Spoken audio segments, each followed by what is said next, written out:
নমস্কার, আমার নাম ঋষান ঘোষ। কবিগুরু রবীন্দ্রনাথ ঠাকুরের জন্মজয়ন্তীতে আমাদের নিবেদন। মা গো, আমায় ছুটি দিতে পর সকাল থেকে বলেছি যে মেলা, এখন আমি তোমার জন্য বসে বলবো শুধু পড়া পড়া। তুমি বলছো দুপুর এখন না হয় যেন সত্যি হলো তাই। একদিনও কি দুপুর বেলা হলে বিকেলের মৌতের করতে নাই? আমি তো বেশ ভাবতে পারি মনে।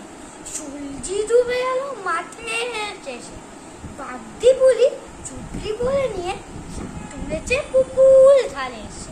আন্ধার হলো মাদার কাছে, কালি হয়ে এলো দিঘির জল, হাতের থেকে সবাই এলো ফিরে, মাঠের থেকে এলো চাষির দল। মনে কর না উঠলো সাজের তারা, মনে কর না সন্ধে হলো যেন রাতের বেলা। দুপুর যদি হয়